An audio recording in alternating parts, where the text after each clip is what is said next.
നടന്നു നീങ്ങണം, പറന്നുയരണം, സത്യം നമ്മെ സ്വതന്ത്രമാക്കണം. സഭയെന്നും വളരണം, വചനമൊഴുകണം, ലോകമെന്നും ശാന്തി പകരണം. രക്തമൊഴുക്കി അവൻ വളർത്തിയ തിരുസഭ വീണ്ടും വളർന്നുയരണം. നടന്നു നീങ്ങണം, പറന്നുയരണം, സത്യം നമ്മെ സ്വതന്ത്രമാക്കണം.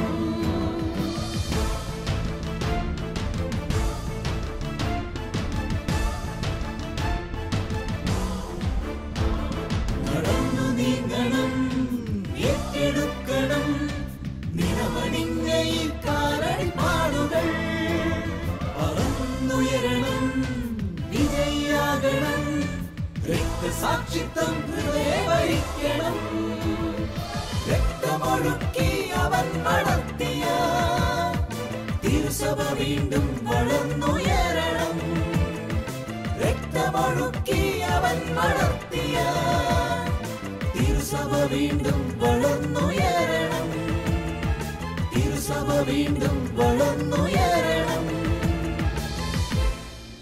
നിണമണിഞ്ഞ കാൽപ്പാടുകൾ എന്ന പരമ്പരയിലെ ഈ എപ്പിസോഡിലേക്ക് എല്ലാവർക്കും സ്വാഗതം.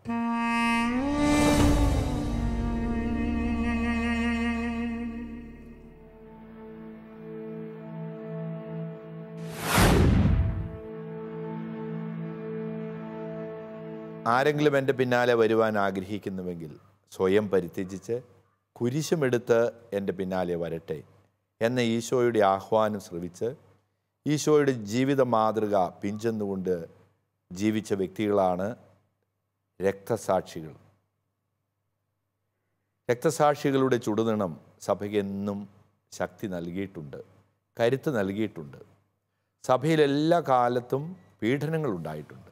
എന്നാൽ ഈ പീഡനങ്ങൾ ഒരിക്കലും സഭയെ തളർത്തുകയല്ല, വളർത്തുകയാണ് ചെയ്തിട്ടുള്ളത്. ചില സ്ഥലങ്ങളിൽ ഒരുപക്ഷെ സഭ പീഡനത്തിനിരയായി അപ്രത്യക്ഷയായി പോയിട്ടുണ്ടാകാം. എങ്കിലും ഈ സഭ കർത്താവിൻ്റെ സഭയാണ്. ഈ പാറമേലാണ് ഞാൻ എൻ്റെ സഭ പണിയുന്നത് എന്ന് അവിടുന്ന് പറഞ്ഞിട്ടുണ്ടെങ്കിൽ, നരക കവാടങ്ങൾ ഇതിനെതിരെ പ്രബലപ്പെടുകയില്ല എന്ന് നമ്മെ പഠിപ്പിച്ചിട്ടുണ്ടെങ്കിൽ, സഭയുടെ 2000 വർഷത്തെ ജീവിതയാത്രയിൽ സഭയ്ക്ക് വേണ്ടി, ഇതിന് ജീവൻ നൽകുന്നതിന് വേണ്ടി, ശക്തി നൽകുന്നതിന് വേണ്ടി, വിശ്വാസ സമൂഹത്തെ തീഷ്ണതയിൽ ജ്വലിപ്പിക്കുന്നതിന് വേണ്ടി ജീവൻ പൂർണ്ണമായിട്ടും യേശുവിന് വേണ്ടി സമർപ്പിച്ച വ്യക്തികളെ രക്തസാക്ഷികളെന്ന് നാം വിളിക്കുന്നു. അവരുടെ സമർപ്പണം, ബലിയാണ് സഭയുടെ വളർച്ചയ്ക്ക് നിദാനമായി നിൽക്കുന്നത്. മഹത്വമേറിയ ആ വ്യക്തിത്വങ്ങൾ, കർത്താവ് പ്രത്യേകം തിരഞ്ഞെടുത്ത വലിയ വ്യക്തികളെ കുറിച്ച് നാം പഠിക്കുകയും അവരുടെ ജീവിതം നമുക്ക് മാതൃകയാക്കുകയും ചെയ്യുകയാണ് ഈ പരമ്പരയുടെ ലക്ഷ്യം. ഇന്നത്തെ ഈ എപ്പിസോഡിൽ നാം പഠിക്കുന്നത് വിശുദ്ധ അലക്സാണ്ടർ ഒന്നാമൻ മാർപ്പാപ്പയെക്കുറിച്ചാണ്. രക്തസാക്ഷികളുടെ നിരയിൽ ആദ്യ കാലഘട്ടങ്ങളിൽ മാർപ്പാപ്പമാരും മെത്രാന്മാരും രക്തസാക്ഷികളായിരുന്നു എന്ന് നമുക്കറിയാം. വിശുദ്ധ അലക്സാണ്ടറിൻ്റെ ജീവിതം നമുക്ക് പരിശോധിക്കാം.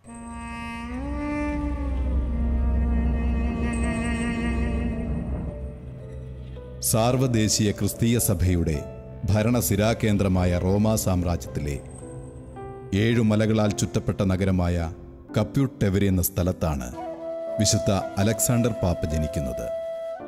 ക്രിസ്തുവിലും ക്രൈസ്തവ ദർശനത്തിലും തനിക്കുണ്ടായ തീവ്രമായ അഭിനിവേശവും അടിയുറച്ച വിശ്വാസവുമാണ് അദ്ദേഹത്തിൻ്റെ പൗരോഹിത്യ ജീവിതത്തിൻ്റെ പ്രചോദനം. റോമിലെ ബിഷപ്പായിരുന്ന വിശുദ്ധ അലക്സാണ്ടർ ഒന്നാമൻ എവരിറ്റ്യൂസ് മാർപ്പാപ്പയുടെ പിൻഗാമിയായിട്ടാണ് ക്രിസ്തീയ സഭയുടെ മാർപ്പാപ്പയായി അവരോധിക്കപ്പെടുന്നത്. അദ്ദേഹത്തിൻ്റെ ഭരണകാലഘട്ടത്തെക്കുറിച്ച് തർക്കം നിലനിൽക്കുന്നുണ്ടെങ്കിലും AD 105 മുതൽ AD 115 വരെയാണ് പത്രോസിന്റെ സിംഹാസനത്തിൽ വിശുദ്ധ അലക്സാണ്ടർ അവരോധിക്കപ്പെട്ടതായി കരുതപ്പെടുന്നത്. പിതാവേ, വിശുദ്ധ അലക്സാണ്ടർ പാപ്പയുടെ ആദിമ ജീവിതകാലത്തെ പറ്റി ഒന്ന് വിശദീകരിച്ചു തരാമോ? വിശുദ്ധ അലക്സാണ്ടറുടെ ജീവിതം കൃത്യമായിട്ട് നമുക്ക് അറിഞ്ഞുകൂടാ എങ്ങനെയാണെന്ന്. അദ്ദേഹം ജനിച്ചത് റോമിലാണ് AD 75. അതേക്കുറിച്ച് ഉള്ള രേഖകൾ നമുക്ക് ലഭ്യമായിട്ടുണ്ട്. എന്നാൽ പിന്നീട് അദ്ദേഹത്തിൻ്റെ മാതാപിതാക്കളോ പഠിച്ച സ്ഥലമോ അതുപോലെ അദ്ദേഹത്തിൻ്റെ സാമൂഹ്യമായ ചുറ്റുപാടുകളെക്കുറിച്ചൊന്നും നമുക്ക് അറിഞ്ഞുകൂടാ. എങ്കിലും നമുക്ക് അനുമാനിക്കുവാൻ സാധിക്കും അദ്ദേഹം ജനിച്ചത് റോമിലെ പ്രാന്തപ്രദേശങ്ങളിലാണ്. അപ്പോൾ തീർച്ചയായിട്ടും അദ്ദേഹം അപ്പസ്തോലന്മാരെ കണ്ടിട്ടുണ്ടാകും. അപ്പസ്തോലന് വിശുദ്ധ പത്രോസ് ലീഹ, പൗലോസ് ലീഹ, എന്ത് ഭാഗ്യമാണ്! അങ്ങനെയുള്ള വിശുദ്ധരെ കണ്ട് വിശുദ്ധ ക്ലെമൻറ്റിൻ്റെ കൂടെ ശുശ്രൂഷയ്ക്കായിട്ട് നിന്നിട്ടുണ്ടാകും. അങ്ങനെ വലിയ വിശുദ്ധരുടെ സാമീപ്യവും അവരുടെ പ്രബോധനങ്ങളും തീർച്ചയായിട്ടും വിശുദ്ധ അലക്സാണ്ടറിനെ പ്രബോധിപ്പിച്ചിട്ടുണ്ടാകും എന്ന് നമുക്ക് അനുമാനിക്കാവുന്നതേ ഉള്ളൂ. അപ്പോൾ അദ്ദേഹം ജീവിച്ചിരുന്നത് റോമിൽ തന്നെയായിരുന്നു. അതുകൊണ്ട് ആ സാഹചര്യത്തിൽ അദ്ദേഹത്തിൻ്റെ മാതാപിതാക്കളും അദ്ദേഹവും വിശ്വാസം സ്വീകരിച്ചു. ധീരതയോടുകൂടി ശുശ്രൂഷയ്ക്കായിട്ട് അദ്ദേഹം സമർപ്പിക്കുകയാണ്. ഈ അവസരത്തിൽ സഭയുടെ വളർച്ചയുടെ ആദ്യത്തെ കാലഘട്ടത്തിലാണ്. ഇപ്പോൾ സഭ AD 64 നീറോ ചക്രവർത്തിയുടെ മതമർദ്ദനം കടന്നു വരുന്ന ആ സമയത്ത് അദ്ദേഹം കൂടുതൽ തീഷ്ണതയോടുകൂടി ശുശ്രൂഷ ചെയ്തു എന്ന് പറയുമ്പോൾ വിശ്വാസം എത്ര ശക്തമായിരുന്നെന്ന് നമുക്ക് അനുമാനിക്കാവുന്നതേ ഉള്ളൂ.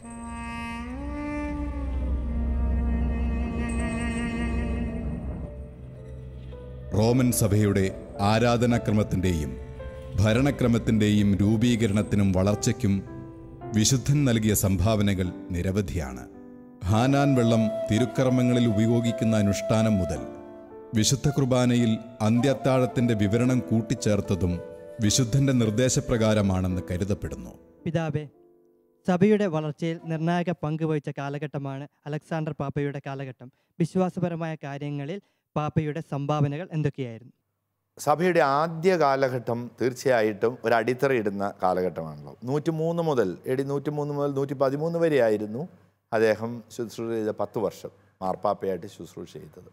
അപ്പോൾ സഭയിൽ ആരംഭിച്ചു, റോമിലേക്ക് എത്തി, ഒരു 50 കൊല്ലം 60 കൊല്ലമൊക്കെ ആയിട്ടുള്ളൂ. ഈ നമ്മുടെ വളരെ കുറഞ്ഞ കാലഘട്ടമേ ആയിട്ടുള്ളൂ വിശുദ്ധ അലക്സാണ്ടർ ഒന്നാമൻ മാർപ്പാപ്പ സ്ഥാനമേറ്റും അദ്ദേഹത്തിൻ്റെ ശുശ്രൂഷകളുടെ 10 കൊല്ലം. അതായത് സഭയ്ക്കൊരു അടിത്തറ ഉണ്ടായി വരുന്നതേ ഉള്ളൂ. അവർക്ക് ലോകത്തിൻ്റെ വിവിധ ഭാഗങ്ങളിൽ റോമൻ സാമ്രാജ്യത്തിൻ്റെ മുഴുവൻ സ്ഥലങ്ങളിലും സുവിശേഷം അങ്ങ് എത്തുകയാണ്. എന്നാൽ സുവിശേഷം പ്രഘോഷിക്കപ്പെടുമ്പോൾ ഉണ്ടായിരുന്ന പ്രതിസന്ധികൾ എന്തൊക്കെയാണെന്ന് നമുക്ക് മനസ്സിലാക്കാവുന്നതേ ഉള്ളൂ. കാരണം ഒരു വിശ്വാസത്തിന് നിലനിൽക്കുമ്പോൾ, അതിരാചാരങ്ങൾ നിലനിൽക്കുമ്പോൾ, മതാനുഷ്ഠാനങ്ങൾ നിലനിൽക്കുമ്പോൾ, ഒരു സത്യവിശ്വാസത്തെ പ്രഘോഷിക്കുമ്പോൾ സ്വാഭാവികമായിട്ടുണ്ടാകുന്ന എതിർപ്പുകൾ, വിശ്വാസം സ്വീകരിച്ചു കഴിയുമ്പോൾ ആ കടന്നു വരുന്ന തീഷ്ണതയോടുകൂടി കടന്നു വരുന്ന വിശ്വാസികൾക്ക് തങ്ങൾ പിന്തുടർന്നു പോകുന്ന ഒരു ആചാരമുണ്ട്. അതിൽ നിന്ന് വിട ചൊല്ലുവാനും പുതിയ ഒരു സുവിശേഷ മൂല്യങ്ങൾ സ്വീകരിക്കുവാനും ഇതിലുണ്ടാകുന്ന പ്രതിസന്ധികൾ, ഇതെല്ലാം സഭയ്ക്ക് വളരെ ആദ്യ കാലഘട്ടങ്ങളിൽ എത്ര ബുദ്ധിമുട്ടുണ്ടാക്കിയെന്നുള്ളത് നമുക്ക് ഊഹിക്കാം. എന്നാൽ ഇത് സഭ ഈശോയുടെ ശരീരമായതുകൊണ്ട് ഈശോ തന്നെ അതിന് വേണ്ട കാര്യങ്ങളെല്ലാം ക്രമീകരിക്കും. അപ്പോൾ ആ ഒരു കാലഘട്ടത്തിൽ സഭയ്ക്ക് കരുത്ത് നൽകിയ 10 കൊല്ലം അദ്ദേഹം സഭയ്ക്ക് ഭരണപരമായ കാര്യങ്ങളിലും ആരാധനാ ജീവിതത്തിലുമെല്ലാം ശക്തി നൽകിയ വലിയ ശുശ്രൂഷയായിരുന്നു ഈ 10 വർഷം അദ്ദേഹം നൽകിയത്. വിവിധ മേഖലയിൽ പ്രത്യേകിച്ച് ആരാധനാക്രമ കാര്യങ്ങളിൽ അദ്ദേഹം അതീവ ശ്രദ്ധാലുവായിരുന്നു. സൂചിപ്പിച്ചല്ലോ, സഭ വളർന്നു വരുന്നതേ ഉള്ളൂ. സഭയുടെ ആദ്യ കാലഘട്ടങ്ങളിൽ ഈശോ അരുളി ചെയ്ത വാക്കുകളുണ്ടല്ലോ, അതായത് വിശുദ്ധ കുർബാനയിൽ നാം ഇന്ന് ഉൾച്ചേർത്തിട്ടുള്ള വാക്കുകൾ. അപ്പസ്തോലന്മാരോടൊപ്പം ശെഹിയോൻ ശാലയിൽ ഒരുമിച്ചിരിക്കുകയാണ്. ഈശോ ആ പെസഹായുടെ ദിവസം ഈശോ അപ്പം എടുത്തിട്ട് പറഞ്ഞു, ഇതെൻ്റെ ശരീരമാകുന്നു. കാസ എടുത്തിട്ട് എന്താ പറഞ്ഞത്? ഇതെൻ്റെ രക്തമാകുന്നു, നിങ്ങൾ വാങ്ങി കുടിക്കുവിൻ. വിശുദ്ധ കുർബാനയിലേക്ക് ഈ സ്ഥാപന വാക്യങ്ങൾ ഉൾച്ചേർത്തത് വിശുദ്ധ അലക്സാണ്ടർ ആണെന്നാണ് കരുതുന്നത്. എന്നാൽ അതിനെ സ്വീകരിക്കാത്ത ആളുകളുമുണ്ട് കേട്ടോ. അപ്പോൾ അദ്ദേഹം ആ വാക്കുകൾ, ഈശോയുടെ വാക്കുകൾ വിശുദ്ധ കുർബാനയിലേക്ക് കൊണ്ടുവന്നത് വിശുദ്ധ അലക്സാണ്ടർ ആണെന്ന് കരുതുന്നു. അതായത് ആരാധനക്രമത്തിൽ ഒരു ചിട്ട, ഒരു രീതി അദ്ദേഹത്തിന് പുനഃസ്ഥാപിക്കുവാൻ അല്ലെങ്കിൽ രൂപപ്പെടുത്തുവാൻ നൽകുവാൻ അദ്ദേഹത്തിന് കഴിഞ്ഞിട്ടുണ്ട്. അതോടൊപ്പം കൂദാശകളിൽ ശ്രദ്ധിച്ചതോടൊപ്പം കൂദാശ അനുകരണങ്ങളിലും അദ്ദേഹം ശ്രദ്ധിച്ചിരുന്നു. ധാരാളം കാര്യങ്ങൾ കൃത്യമായിട്ട്. ഉദാഹരണം, തിന്മയ്ക്കെതിരെയുള്ള പോരാട്ടത്തിൽ ഏറ്റവും പ്രധാനപ്പെട്ടതാണ്, പിശാചിനെ ദൂരെ നിർത്തുവാൻ കഴിയുന്നതാണ് ഹന്നാൻ വെള്ളം. ഹന്നാൻ വെള്ളം പള്ളിയിലൊക്കെ ഉണ്ടല്ലോ ഇല്ലേ, നമുക്ക് നല്ല ഏറ്റവും സന്തോഷം നൽകുന്നതല്ലേ ഹന്നാൻ വെള്ളം.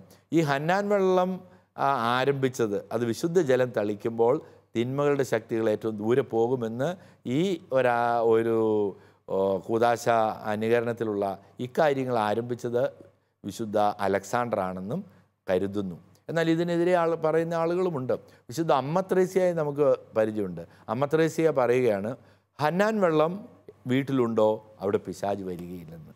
നിനക്ക് എപ്പോഴെങ്കിലും പ്രലോഭനങ്ങളോ പ്രതിസന്ധികളുണ്ടോ, നീ ഹന്നാൻ വെള്ളം എടുത്ത് സ്വയം വിശുദ്ധീകരിക്കുക എന്ന് അമ്മ ത്രേസ്യ പറയുന്നുണ്ട്. അമ്മ ത്രേസ്യ വേദപാരംഗതയല്ലേ, വലിയ മിസ്റ്റേക്കാണ്. അമ്മ ത്രേസ്യ ഹന്നാൻ വെള്ളത്തിന് ഇത്രയധികം പ്രാധാന്യം നൽകിയിരുന്നു. അപ്പോൾ ഈ ഹന്നാൻ വെള്ളത്തിൻ്റെ ഉപയോഗം സഭയിൽ ആരംഭിച്ചത് വിശുദ്ധ അലക്സാണ്ടർ ആണെന്നാണ് കരുതുന്നത്. ഹന്നാൻ വെള്ളം വെഞ്ചരിച്ചതിന് ശേഷം അതിൽ ഉപ്പ് കൂടി കലർത്തുന്ന സംവിധാനവും പാരമ്പര്യവും അദ്ദേഹം ആരംഭിച്ചതാണെന്ന് കരുതുന്നു. ഇങ്ങനെ നിരവധിയായിട്ടുള്ള ആരാധനാക്രമ വിശ്വാസ ജീവിതത്തിൽ നിരവധിയായ ക്രമം സംഭാവന ചെയ്ത വലിയ വിശുദ്ധനാണ് വിശുദ്ധ അലക്സാണ്ടർ.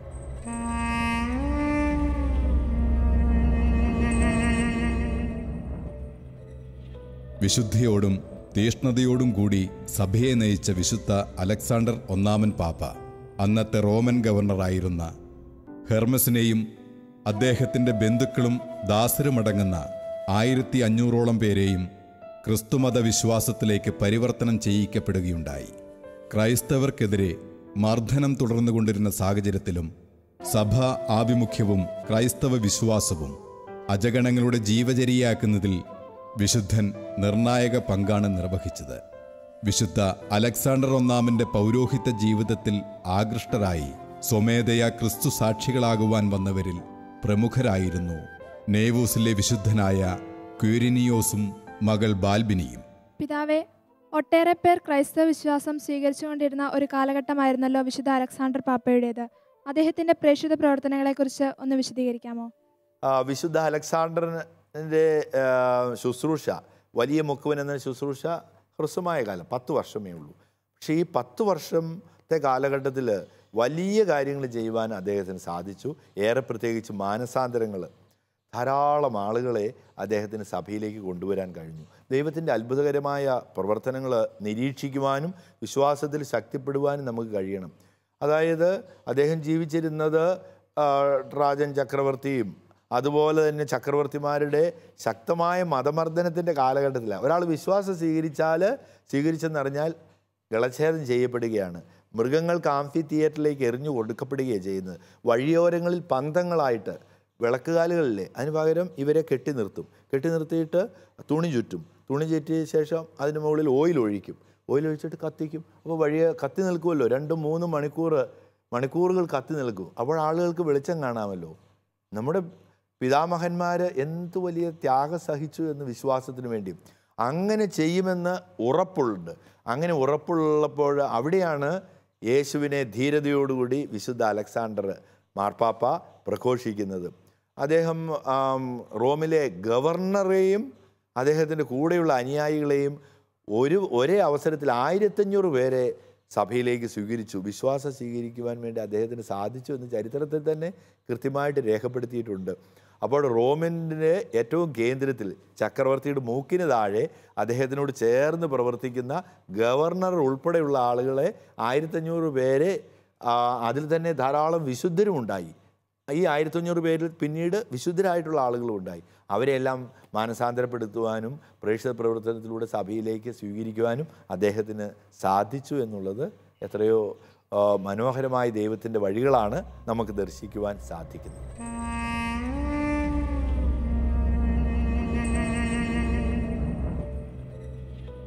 ഹാഡ്രിയാൻ ചക്രവർത്തിയുടെ ഭരണകാലത്ത് മാനസികവും ശാരീരികവുമായ ഒട്ടനവധി പീഡനങ്ങൾക്ക് അദ്ദേഹത്തിന് ഇരയാകേണ്ടി വന്നു. പടയാളികൾ കൊളുത്തുകൊണ്ട് ശരീരം വരഞ്ഞു കീറി, തീ കൊണ്ട് ശരീരം പൊള്ളിച്ചു, കയ്യിൽ ആണികൾ അടിച്ചു കയറ്റി. എങ്കിലും പതറാതെ തളരാതെ പൗലോസ് അപ്പസ്തോലൻ്റെ ധീരതയാർന്ന വാക്കുകൾ ജീവിതത്തിൽ പകർത്തിക്കൊണ്ട് സ്വശരീരത്തിൽ നിരവധി പീഡനങ്ങൾ ഏറ്റുകൊണ്ട് ഔറേലിയൻ ന്യായാധിപന്റെ കാലത്ത് പീഡനാനന്തരം മരണത്തിന് കീഴടങ്ങുകയാണുണ്ടായത്. പിതാവേ, വിശുദ്ധ അലക്സാണ്ടർ പാപ്പയുടെ രക്തസാക്ഷിത്വം എപ്രകാരമായിരുന്നു? വിശുദ്ധ അലക്സാണ്ടർ പാപ്പ 10 വർഷമാണ് ജീവിച്ചിരുന്നത്. സ്വാഭാവികമായിട്ടും ഏതെങ്കിലും പ്രവർത്തനങ്ങൾ എതിര് ചെയ്തതുകൊണ്ടല്ല ക്രിസ്ത്യാനികൾ പീഡിപ്പിക്കപ്പെട്ടത്. പകരം ചക്രവർത്തി പ്രഖ്യാപിക്കുകയാണ്, ഇനി ഞാനാണ് ദൈവം, നിങ്ങൾ എന്നെ ആരാധിക്കുക എന്ന് രാജാവ് തന്നെ പറയും. മറ്റ് ദേവന്മാരെല്ലാം ഉണ്ട്. അതോടൊപ്പം തന്നെ രാജാവ് പ്രഖ്യാപിക്കുകയാണ്, ഞാനാണ് ദൈവം, എന്നെ ആരാധിക്കുക.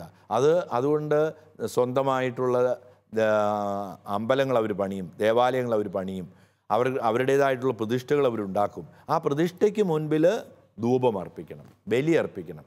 ഇതിനുവേണ്ടി നിർബന്ധിക്കുക. അതായത് ചക്രവർത്തിയോട് കൂറ് പ്രഖ്യാപിക്കുന്നത് ചക്രവർത്തിയുടെ രൂപത്തിന് മുമ്പിൽ ആചാരം ചെയ്തുകൊണ്ടും ബലി അർപ്പിച്ചുകൊണ്ടാണ്. ദൈവത്തിൻ്റെ അവതാരമായിട്ട് അവർ കണക്കാക്കി. അതിന് ഒരു ക്രിസ്ത്യാനിക്ക് സാധിക്കുകയില്ലല്ലോ, ഒരു വിശ്വാസിക്ക് അതിന് സാധിക്കുകയില്ല. അങ്ങനെ ചെയ്യാതിരിക്കുന്ന വ്യക്തികളെ എങ്ങനെയാണ് മുദ്ര കുത്തുക? രാജ്യദ്രോഹികൾ. കാരണം രാജാവിനോട് താല്പര്യമില്ലാത്തവർക്ക് രാജ്യദ്രോഹികൾ. ഇങ്ങനെ മുദ്ര കുത്തുന്ന ഒരു കാലഘട്ടത്തിലാണ് അലക്സാണ്ടർ ചക്രവർത്തി രക്തസാക്ഷിയാകുന്നത്. അദ്ദേഹം യേശുവിനെ പ്രഘോഷിച്ചു. ധാരാളം ആളുകൾ റോമിൽ നിന്ന് തന്നെ മാനസാന്തരപ്പെട്ടു. ഇത് കണ്ട് മനസ്സിലാക്കിയ ഔറേലിയൻ എന്ന ന്യായാധിപൻ, അത് ചക്രവർത്തിയുടെ ന്യായാധിപൻ ഔറേലിയനായിരുന്നു, നേതൃത്വത്തിൽ മാർപ്പാപ്പയെ അറസ്റ്റ് ചെയ്യുകയും പീഡിപ്പിക്കുകയും ചെയ്യും. കഠിനമായ പീഡകളാണ് അദ്ദേഹം കടന്നുപോയത്. കഠിനമായ മർദ്ദനം, ശരീരത്തിൽ മുഴുവനായിട്ടുള്ള മർദ്ദനമുണ്ടായി. ശരീരത്തിലേക്ക് കൊളുത്തിട്ട ശേഷം ഈ മാംസളം നിറഞ്ഞുള്ള ഭാഗത്തേക്ക് കയ്യിലെല്ലാം നല്ല ഭാഗങ്ങൾ കൊളുത്തിട്ട ശേഷം അദ്ദേഹത്തെ വലിച്ചു. കൈ രണ്ടും നിവർത്തിയ ശേഷം ആണികളടിച്ചു. അദ്ദേഹത്തിലെ തീ കൊണ്ടുവന്ന് ശരീരം പൊള്ളിച്ചു. പല ഭാഗങ്ങളും തീക്കൊള്ളി കൊണ്ട് പൊള്ളിച്ചു. ഇങ്ങനെ നിരവധി പീഡനമുറകളിലൂടെ അദ്ദേഹം വിധേയനായി കടന്നുപോയി. അദ്ദേഹം ദാരുണമായ അന്ത്യമാണ്, രക്തം ചിന്തുകയാണ് ചെയ്തത്. അങ്ങനെയാണ് അദ്ദേഹം രക്തസാക്ഷിത്വം വഹിക്കുന്നത്.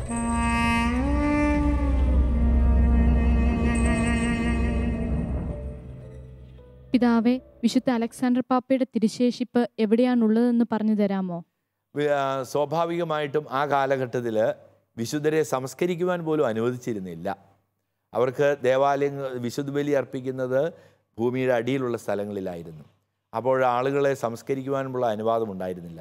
എന്നാൽ അങ്ങനെ സംസ്കരിച്ചിരുന്നത് ഭൂമിയുടെ അടിയിൽ കല്ലറകൾ ഉണ്ടാക്കി സംവിധാനങ്ങൾ ഉണ്ടാക്കിയിട്ട് കാറ്റക്കോംബ്സ് എന്നാണ് അതിനെ വിളിക്കുന്നത്, കാറ്റക്കോമ്പുകൾ. അങ്ങനെ ഉള്ള ഒരു കാറ്റക്കോമ്പിൽ അദ്ദേഹത്തെ സംസ്കരിച്ചു. വിശ്വാസികൾ മാർപ്പാപ്പയുടെ മൃതദേഹം എടുത്ത് വളരെ രഹസ്യമായിട്ട് ആരും അറിയാതെ അണ്ടർഗ്രൗണ്ടിലുള്ള ഭൂമിയുടെ അന്തർഭാഗത്ത് കല്ലറയുണ്ടാക്കി അതിലാണ് സംസ്കരിച്ചിട്ടുള്ളത്. ഇപ്പോഴും അവിടെ ഏറ്റവും പൂജ്യമായിട്ടും വിശുദ്ധമായിട്ടും സൂക്ഷിക്കപ്പെടുന്നുണ്ട്. ഭൗതിക അവശിഷ്ടങ്ങൾ റോമിലെ സെൻറ്റ് പീറ്റേഴ്സിലേക്ക് മാറ്റിയിട്ടുമുണ്ട്. എങ്കിലും അദ്ദേഹത്തിൻ്റെ കല്ലറ ഇപ്പോഴും ഈ റോമിലെ ഭൂഗർഭാലയത്തിലാണ് ഉള്ളത്.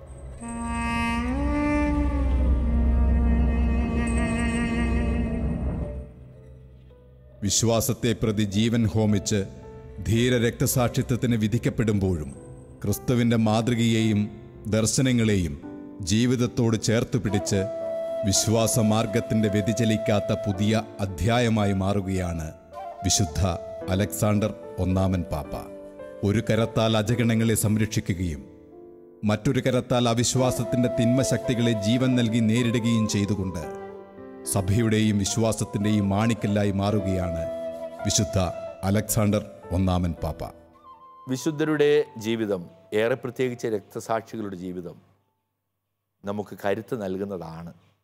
അവരുടെ ജീവിതം പഠിക്കുന്നത് അനുദിന ജീവിതത്തിലെ പ്രതിസന്ധികൾ ഏറ്റെടുക്കുവാൻ നമ്മെ ശക്തിപ്പെടുത്തുകയാണ്. സഭയ്ക്ക് വേണ്ടി സമർപ്പിക്കുന്ന പ്രേക്ഷിതർ, മെത്രാന്മാരും വൈദികരും സമർപ്പിതരും അവിടത്തേക്ക് വേണ്ടി ബലിയർപ്പിക്കുവാൻ തയ്യാറാകണം, രക്തസാക്ഷികളാകാൻ തയ്യാറാകണമെന്ന് വിശുദ്ധ അലക്സാണ്ടറുടെ ജീവിതം നമ്മെ പഠിപ്പിക്കുകയാണ്. അത് നമുക്ക് ചോദ്യചിഹ്നമായി നിൽക്കുകയാണ്.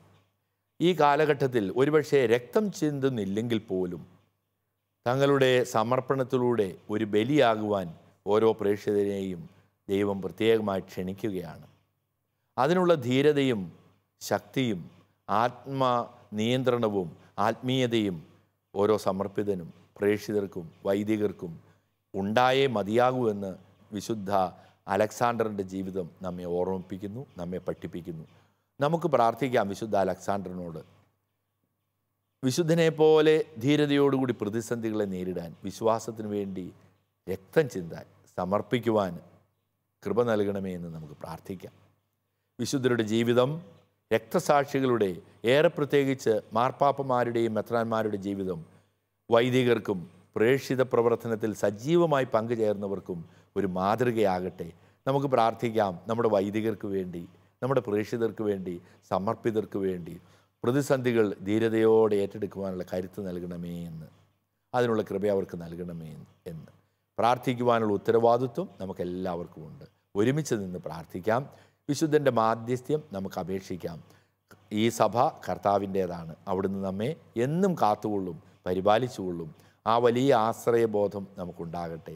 നിണമണിഞ്ഞ കാൽപ്പാടുകൾ എന്ന ഈ പരമ്പരയിൽ വിശുദ്ധ അലക്സാണ്ടറിൻ്റെ ജീവിതം പഠിക്കുവാൻ ഞങ്ങളോടൊപ്പം പങ്കുചേർന്ന ശാലോം കുടുംബത്തിലെ എല്ലാ അംഗങ്ങളെയും ദൈവം, ഓരോരുത്തരെയും ദൈവം സമൃദ്ധമായി അനുഗ്രഹിക്കട്ടെ എന്ന് ഞാൻ പ്രാർത്ഥിക്കുന്നു. നമുക്ക് പരസ്പരം പ്രാർത്ഥിക്കാം. ദൈവത്തിൻ്റെ നാമത്തിന് മഹത്വം ഉണ്ടാകട്ടെ. രക്തസാക്ഷിത്വം ക്രിസ്തു മാർഗചരിച്ചോരനേക നിണമണിഞ്ഞ കാലടിപ്പാടുകൾ നൽകി നമുക്കായൊരു ദർശനം. രക്തമൊഴുക്കിയ കാലടിപ്പാടുകൾ പകർന്നു ലോകത്തിൽ മാതൃക. രക്തമൊഴുക്കിയ കാലടിപ്പാടുകൾ പകർന്നു ലോകത്തിൽ മാതൃക. നടന്നു നീങ്ങണം, ഏറ്റെടുക്കണം നിണമണിഞ്ഞ ഈ കാലടിപ്പാടുകൾ. പറന്നുയരണം, വിജയിയാകണം, രക്തസാക്ഷിത്വം ഹൃദയവരിക്കണം. രക്തമൊഴുക്കി അവൻ വളർത്തിയ തിരുസഭ വീണ്ടും വളർന്നുയരണം. തിരുസഭ വീണ്ടും വളർന്നു